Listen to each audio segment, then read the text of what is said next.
Hello, this video is going to explore the theme of greed in Dickens's festive fable, A Christmas Carol. We're going to look at how some characters and incidents in the novella highlight the theme of greed and assert Dickens's message about this most toxic of human vices. Oh, and late doors, I'll lay on a model paragraph which takes some of these ideas, weaves it into a winning paragraph that's going to have the examiner drooling like a hungry dog and falling over himself to give you the highest marks. Marley's ghost. Right then, let's consider... Hold on, Mr. Taylor, you noddy. I've seen your other videos and I know that you analyse Marley's ghost in some detail, quite amazingly, elsewhere.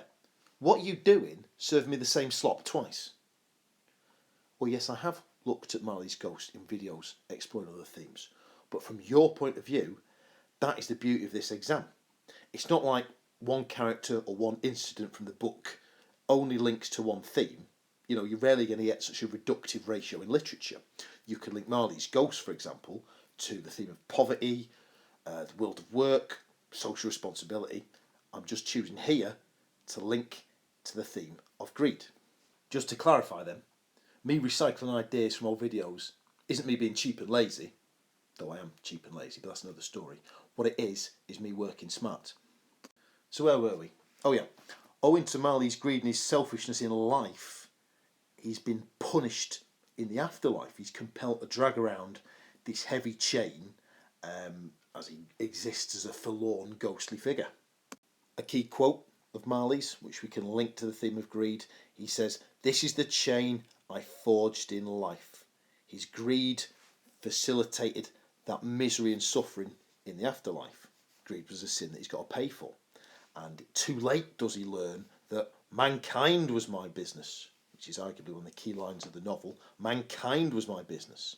So he should have been caring more about humanity and the suffering of the poor, rather than the purblind pursuit of wealth. Purblind is a lovely word. It's got a real tang of the top set about it. And all it means is a kind of blinkered or blind or fixed approach to something. In this case, a blinkered, focused obsession with money. And the real beauty of this chain image, the chain that's got, padlocks and safes and ledgers bolted onto it, the real beauty of this image is that we see literally and metaphorically that Marley is weighed down by his greed. This heavy chain holds him down, but that chain acts as a metaphor for the fact that his soul has been constrained by that purblind, there's that word again, that purblind pursuit of wealth. Greed then is like a brace or a caliper that's impaired his soul. So we've seen that greed is a vice that you are punished for in the afterlife. Now we're going to look at the idea of greed fostering or facilitating or creating Scrooge's isolation. In Stave 1, Scrooge is described as grasping and as solitary as an oyster. Grasping kind of means greedy. And what Dickens is doing here is juxtaposing or linking together the idea of greed and isolation. I apologise in advance for Mr. Taylor's purblind obsession with the word purblind, but it appears in this scene that the purblind pursuit of wealth, or greed, has alienated Scrooge from humanity.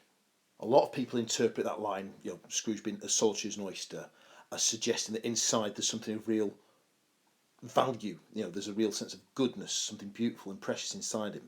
I think the alternative interpretation, which plays to our focus on greed here, is the idea of something precious being trapped or locked away, capturing something of Scrooge's miserly nature. You know what I mean? He's keeping his material wealth locked away, clamped down. In Stave 2, we get a flashback to Scrooge's youth, don't we?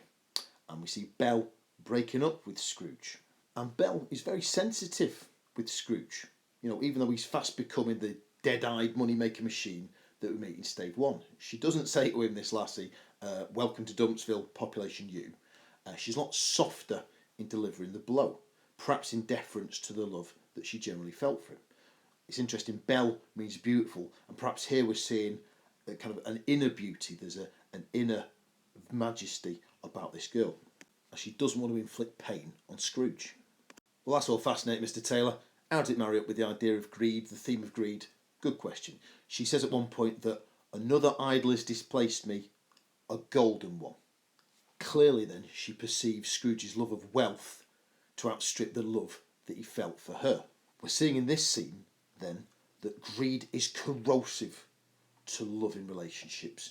Greed poisons the well of Scrooge and Belle's love, if you want to be all poncy and metaphorical about it. And I reckon it's significant that the word idol has religious connotations. It means like a religious object, because it's suggesting that Scrooge, in a sense, worships money, worships wealth. Religions shape our worldview, shape the way that we think and see the world. Clearly, the religion of greed has had a huge impact on the way Scrooge sees the world. We'll jump to Stave 4 now in our exploration of the theme of greed in A Christmas Carol. You've got two servants, two women, and a bloke, I think he's the undertaker's assistant or something, and they steal from Scrooge's dead body, steal from a dead man, and they flog the things that they've nicked to a dealer, a grubby guy called Joe, in an impoverished part of London. What do they nick? I think they take his curtains, and I think some scummer even swipes the shirt off Scrooge's fresh corpse. And one of these vultures pipes up with the line, "He frightened everyone away from him when he was alive, to profit us when he was dead. Ha ha ha." Yeah, that probably sounded funnier in his head. But it's not the thieves' greed I want to focus on here. No, it's Scrooge's. And you might be thinking, well, he's not very greedy here, Mr. Taylor. You know, death kind of gets in the way of that purblind pursuit of wealth that you keep honking on about. And you'd be right. But what you've got to remember is that it is Scrooge's greed that's made him a ripe target for grave robbing wrong-uns. You know, one of these thieves points out, if Scrooge had channeled his energies into friendship rather than finance, he'd not have died alone. You know, he wouldn't have died at the mercy of people who steal from the dead. So what Dickens is highlighting to the reader here is that far from empowering you, far from aiding you, greed is actually making you more vulnerable. Because I don't know about you, I don't fancy some scummer, you know, checking my mouth for gold teeth with a pair of pliers when I'm gone.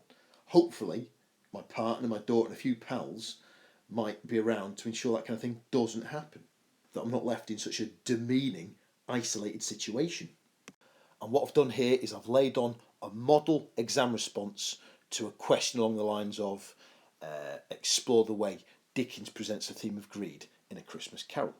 Now I failed to provide one of these paragraphs in the last video that I did, and I was practically getting death threats, mainly from my own students, whose attitude, not unreasonably, was, you know, it's one thing having to wade through your jokes, sir, but we do want some sort of payoff at the end. So here we are, a model paragraph. I'll read it through and then we'll think about why it is so good. Bear in mind the focus here is on theme, not linguistic or structural features. And again, the question, how does the text explore the theme of greed?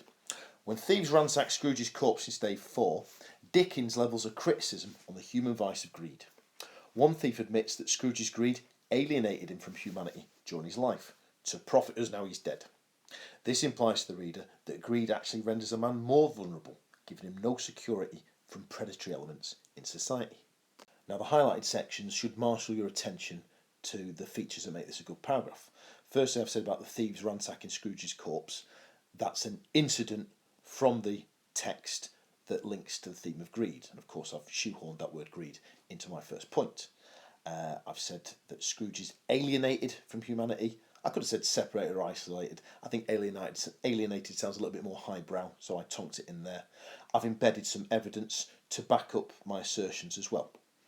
This implies is a nice springboard into my explanation, and it just shows that, you know, greed renders a man more vulnerable.